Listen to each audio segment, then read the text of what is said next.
My parents and my sister invited me out for drinks on my birthday, and for the first hour, everything felt completely normal. Until they suddenly stood up from the table, said they'd be right back, and left me sitting there alone. Before we dive into it, tell me in the comments where you're from. I love seeing the different places people tune in from. At first, I thought maybe they had planned a surprise. The waiter kept glancing at me as if he knew something I didn't, and I tried to play along, sipping my drink and forcing a smile. But when the minutes dragged into nearly 20, unease began to pool in my chest. That's when a stranger appeared, sliding into the seat across from me with a grip that locked around my hand before I could react. His voice was low, urgent, and nothing like the cheerful atmosphere around us. Don't believe them. Don't sign anything. Get out of here now. I swear my stomach dropped straight through the floor. This wasn't some clumsy attempt at flirting, and he didn't look drunk. His eyes were sharp, focused, almost protective. My body reacted before my mind could catch up. I shoved my chair back, nearly tripping over my own feet, and bolted. The kitchen doors swung open in a blur as I pushed past startled staff and found the service exit. The alley outside was quiet, lit by the dull orange glow of a street lamp. My chest burned from running, and the night air felt heavy against my skin. I leaned against the wall, trying to process what had just happened. And then, through the restaurant's window, I saw them, my parents and Tess. They weren't smiling, weren't holding balloons or cake. They were walking back toward the table with a man in a dark suit carrying a briefcase. My entire body went cold. That wasn't a surprise. That was a setup. I'd suspected for years that I wasn't treated the same as Tess, that my place in the family was conditional. But never in my worst dreams did I think betrayal would look like this. Calculated, deliberate, happening on my birthday of all nights. Stick with me, because this was only the beginning of how I learned the truth. Growing up, I always told myself my parents were simply firm, that their rules came from love. Dale, my father, believed discipline was the only way to raise children, while my mother, Marcy, insisted control equaled protection. For years, I swallowed that explanation, even when it felt suffocating. Tess, on the other hand, floated above it all. Where I was scrutinized for every choice, she was coddled, forgiven, rewarded. If she came home late, it was brushed off with a laugh. If I made the same mistake, I was grounded for weeks. That pattern etched itself so deep into my life that eventually I stopped questioning it. Still, there were cracks too obvious to ignore. I remember walking into the living room one afternoon and watching the conversation die the second I appeared. Papers were tucked away hastily, voices lowered, eyes shifting anywhere but at me. When I asked, they told me it was grown-up matters and that I didn't need to worry. But the way Tess smirked, the way my parents avoided my gaze, left me unsettled. There were other incidents. Dale once handed me a pen and a stack of forms, his voice clipped. Just sign these, it'll make things easier. I hesitated, scanning lines I barely understood, and he grew impatient, snapping about how I didn't trust my own family. Something in my gut told me not to do it, and I refused.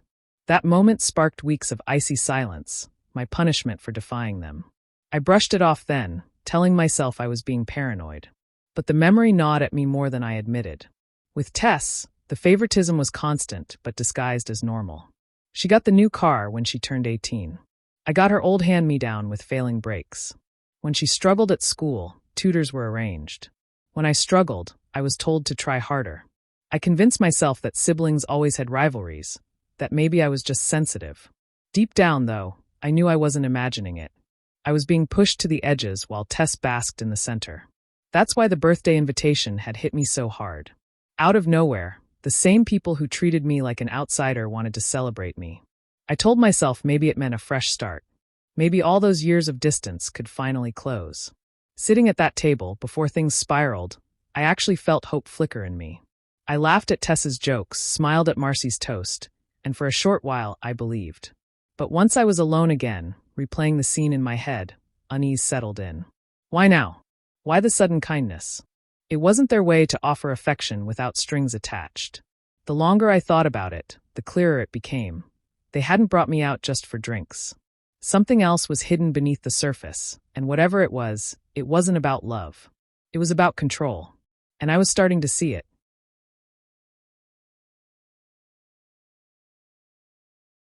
I ducked into the narrow alley beside the restaurant, pressing my back to the wall. My pulse refused to settle, each beat louder than the last.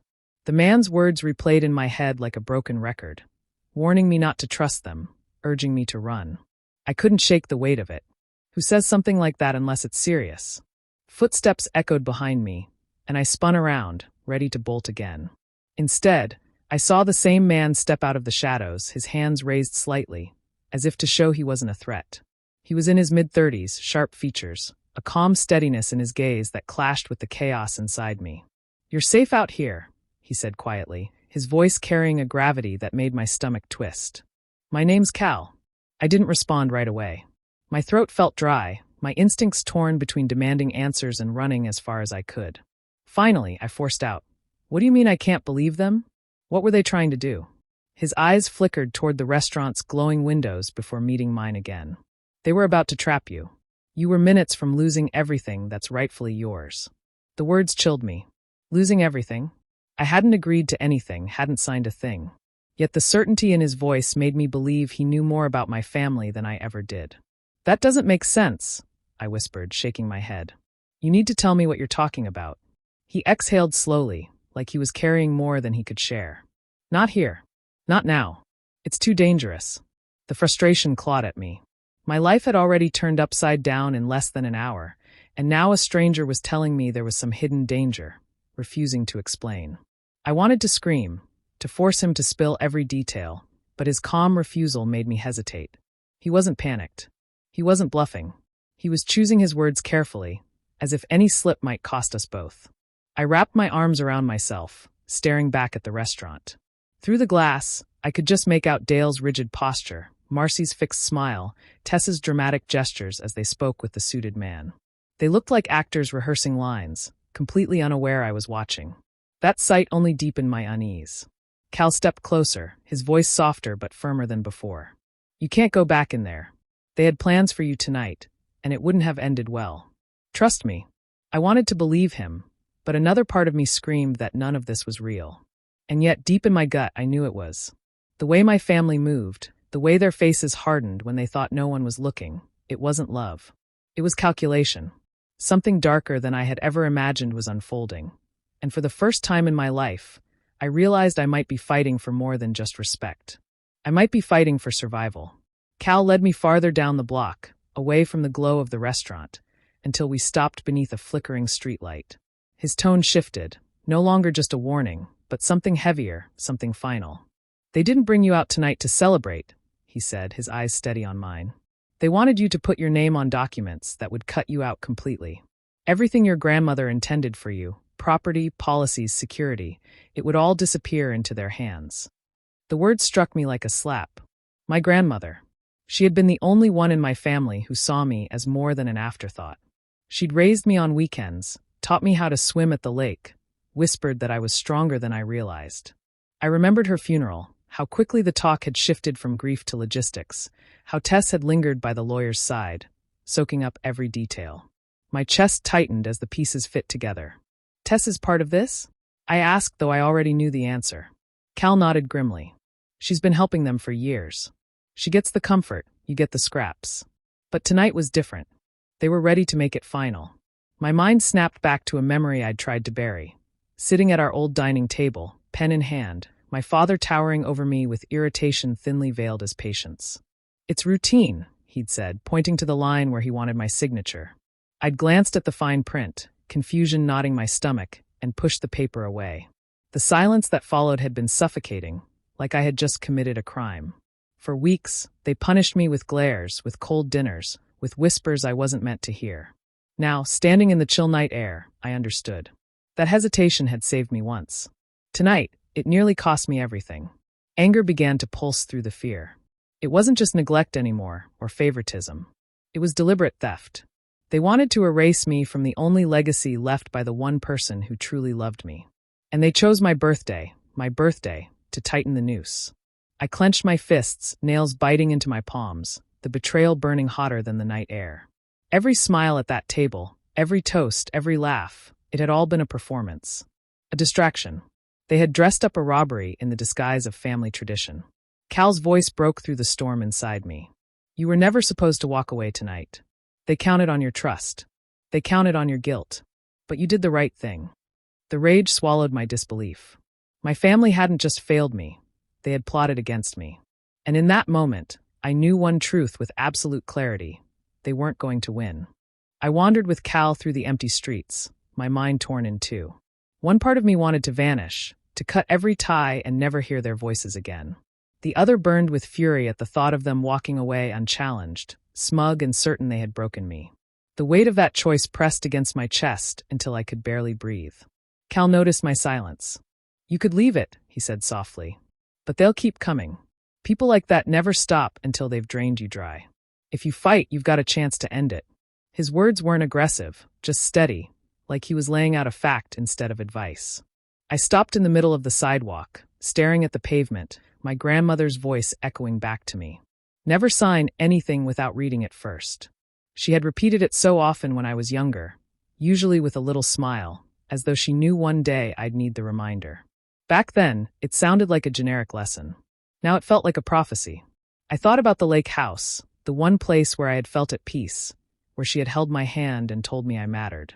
That was what they wanted to steal, not just land or insurance, but a piece of her legacy, her love. Walking away would mean letting them erase her final gift to me. I couldn't stomach that. "I don't even know where to begin," I admitted, turning to Cal. My voice cracked under the weight of anger and exhaustion. He nodded, almost like he'd expected it. "I know someone who can help. A lawyer I trust. But it can't just be talk. You'll need evidence. Hard proof of what they've been doing." The thought of digging into their secrets made my stomach churn, but it also lit something inside me. Fear and determination tangled together until determination won. They had treated me like a fool, like someone too weak to stand on her own. Proving them wrong became its own kind of fuel. I straightened, the decision settling into place. "Then we get proof," I said, surprising myself with the conviction in my tone. Cal's lips tugged into the faintest smile. "Good. That's the first step." The air felt different after that, sharper, alive with possibility. The dread hadn't vanished, but it was no longer paralyzing me. For the first time that night, I wasn't running. I was moving forward with purpose. In the quiet between us, I made a silent promise to myself. I would not be the victim they imagined. If they wanted to strip me of everything, then I would show them what it meant to underestimate me. Tonight had been their attempt at an ending. Tomorrow, I would start writing the counterattack. The night stretched long, but my resolve carried me forward. Cal parked a few houses away from the one I grew up in, the place that still haunted me with memories of slammed doors and hushed voices. The porch light glowed faintly, a reminder that Dale and Marcy were inside, comfortable, unaware that their carefully built schemes were about to be cracked open. "Are you sure about this?" Cal asked, his tone even but weighted with concern. I nodded, forcing calm into my trembling hands. "If I don't see it with my own eyes, I'll never believe it. I need to know." We waited until the windows went dark, then slipped through the side gate, careful to avoid the creaking boards I'd memorized as a child. Cal pried open the back door with practiced ease, and suddenly I was inside the kitchen where my mother used to scold me for leaving crumbs on the counter. Everything smelled the same, cleaner lemon polish, but it felt foreign, hostile. We crept down the hallway, every shadow stretching longer than it should. My breath caught as I pushed open the door to Tessa's room. Posters of her high school victories still clung to the walls, trophies gleamed on the shelf, each one a reminder of the pedestal she'd been placed on. But it was the locked desk drawer that mattered. Cal knelt, produced a thin tool, and within seconds the lock surrendered. Inside was a neat stack of folders, labeled in my father's handwriting. My stomach knotted as I flipped through them. Email printouts, drafts of legal contracts, notes written between Tess and our parents. Words jumped out like knives. Transfer. Signature required. Exclude Lena. The trail was undeniable. And then I found it. A will, yellowed slightly at the edges, signed with my grandmother's familiar cursive. It stated clearly, without ambiguity, that the lakeside property was to belong to me and me alone. My name written boldly, Tessa's absent entirely. I gripped the paper, my chest aching as though my grandmother's voice was whispering from beyond the grave, reminding me she had chosen me for a reason. The betrayal slammed into me harder than I expected. They hadn't just been greedy. They had been willing to erase her final wish, the last thread of love she left behind. Tess, the favored daughter, had smiled in my face while plotting to take what was never meant for her. Dale and Marcy had stood by, orchestrating it all. I sank onto the edge of her bed, the documents trembling in my hands. For years I had questioned whether the coldness I felt from them was real or just my imagination. Now the proof sat in black and white before me. Their love had conditions, their loyalty had limits, and both ended where self-interest began. Cal rested a hand on my shoulder, grounding me. "Now you know," he murmured. Tears blurred the pages, but my anger burned clear. This wasn't just about property. It was about the truth. They hated me enough to strip away the last gift my grandmother meant for me. And I would not let them succeed. The dining room carried the weight of every unspoken wound as Lena walked in, clutching the folder tight against her chest. The familiar chandelier glowed above, its light spilling across polished wood and neatly set plates. But all she felt was a cold emptiness. Dale and Marcy sat stiffly, Tess lounging with her usual smirk, swirling wine like she had already won. "Finally decided to show up," Tess teased, her tone dripping with superiority. "What's the performance tonight?" Lena steadied her breath, forcing her hands not to tremble. "I'm not here for games. I know what you've been doing." Marcy tilted her head, feigning confusion, while Dale folded his arms. "You sound unwell, Lena.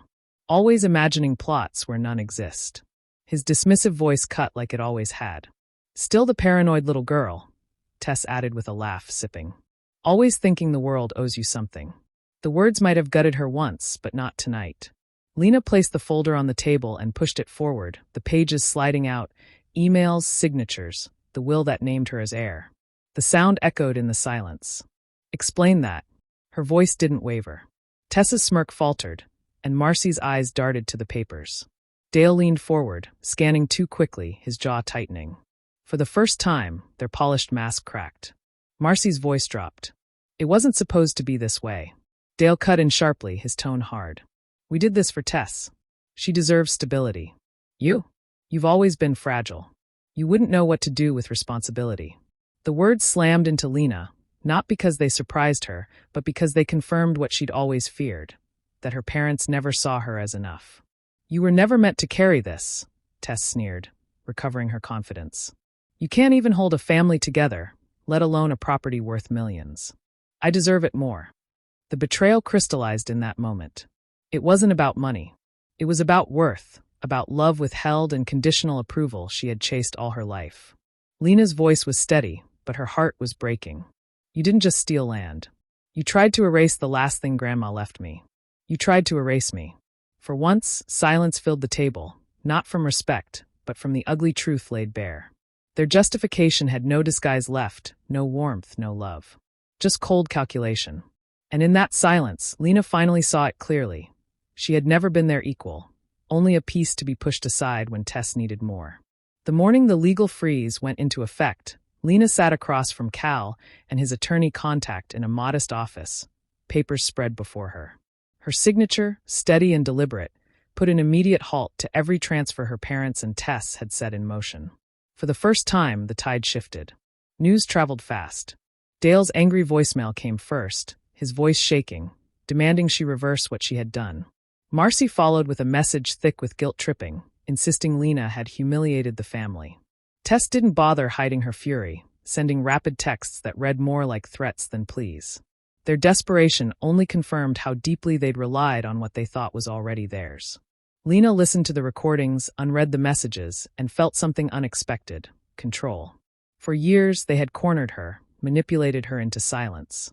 Now they were the ones scrambling, powerless to stop what she had set in motion. But her move wasn't just about freezing accounts. With the lawyer's guidance, she filed official fraud claims, attaching the damning evidence she had uncovered.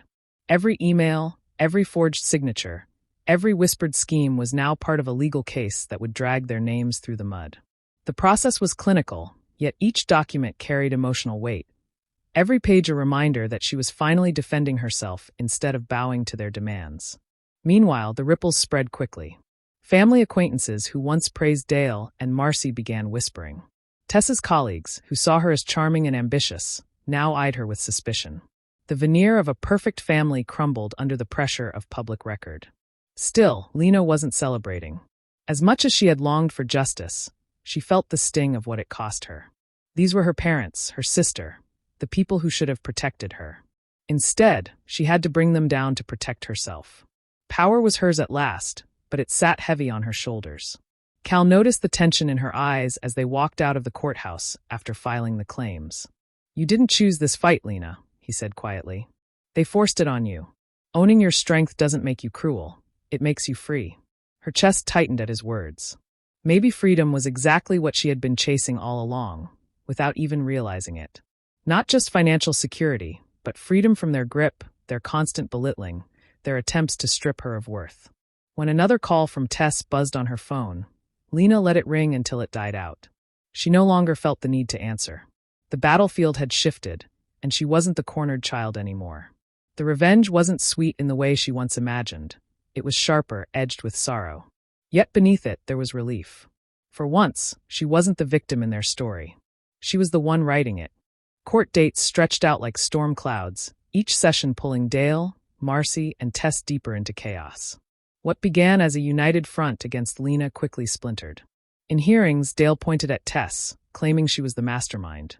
Marcy contradicted him, insisting she had only followed her husband's advice. Tess fired back at both of them, accusing her parents of pushing her into schemes she never wanted. Their voices rose, sharp and venomous, until judges had to quiet them down. From a quiet seat in the back, Lena observed. She didn't gloat. She didn't smile. She simply listened as the people who once demanded her obedience tore each other apart. Every accusation was another crack in their facade. Every insult another reminder that loyalty in her family had never been real. It had always been conditional. Behind closed doors, Tess's desperation became more visible. Her confidence dissolved, her messages shifting from anger to pleading. "We can fix this," she wrote. "I didn't mean for it to go this far. Please talk to me." The same sister who had mocked her at every opportunity now sounded like a child stranded in the dark. Lena read the words but felt no pull to respond. She remembered sitting alone at the bar, waiting for them to return on her birthday, and how easily they had plotted against her. That stranger's warning had saved her from signing her freedom away, and she would not forget it.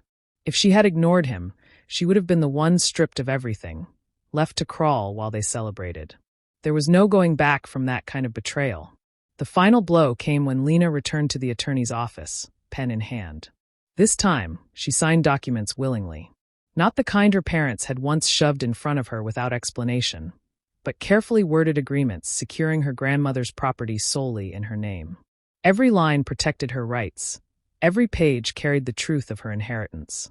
With each signature, she felt the weight of her grandmother's voice in memory, gentle, firm, protective. Across town, Dale and Marcy's house echoed with shouting that spilled into the street, neighbors whispering about their disgrace. Tess moved out abruptly, her bags thrown into a car at midnight. What was left of their unity collapsed under suspicion and resentment. Lena didn't need to lift a finger. Their greed had turned them against each other, and the destruction was inevitable. As she stepped out of the office, Lena inhaled the crisp air. She had secured her grandmother's last gift, not just the property, but the peace that came with knowing it could never again be stolen from her. The family she once wished would finally see her value had crumbled, but she stood stronger in the ruins. The wind off the lake brushed against my face, carrying that sharp mix of pine and water my grandmother always loved. Standing on the porch of the cabin, I finally let myself breathe without fear pressing down on me. This place was mine now, safe, untouched, and bound only to her memory. Cal stood a few steps away, steady as ever. For weeks, he'd been the anchor I leaned on without realizing how much I needed one. That evening, I turned to him, my voice low but certain. "If you hadn't spoken up that night, I don't even want to imagine where I'd be." He paused, and for the first time, his calm expression softened with something deeper. Then he told me the truth. Years ago, before my grandmother's health began to fail, she had asked him to keep an eye on me. Not to meddle, but to step forward if I was ever in real danger. His sudden appearance that night wasn't a coincidence. It was the final promise he'd kept to her. Hearing that stopped me cold. My throat tightened as I tried to take it in. Even after death, she had found a way to protect me, making sure I wouldn't stand alone when betrayal finally came from the people I trusted least. That thought broke me open in a way nothing else had, because it explained everything. The urgency in Cal's warning, the certainty in his actions. The sun was sinking, turning the lake into a sheet of gold. I walked slowly to the edge of the dock, the boards creaking under my steps, and let the sound of the water settle into me. This was where closure lived. Not in the shouting, not in the courtroom, but here in the quiet, where I could finally claim what was mine. My family had cut themselves away with their own greed, and for the first time, I didn't ache for their approval. I was scarred, yes. The betrayal had carved deep lines inside me that would never fully fade. But I wasn't weak. I had faced them, chosen myself, and secured the legacy my grandmother left me. The scars weren't reminders of loss anymore. They were proof that I had survived. Looking out across the waves, I whispered a thank you to her, a promise that I would honor this gift by living free of their shadows. Then I turned back toward the cabin, steady in a way I hadn't been in years. And as I stepped off the dock, one final thought settled in my chest, clear and certain. On my birthday, I thought I was celebrating with family. Instead, I escaped them, and that saved my life. Do you think I was right to walk away from my family for good, or should I have given them another chance? I'd love to hear your thoughts. Stick around for more stories like mine.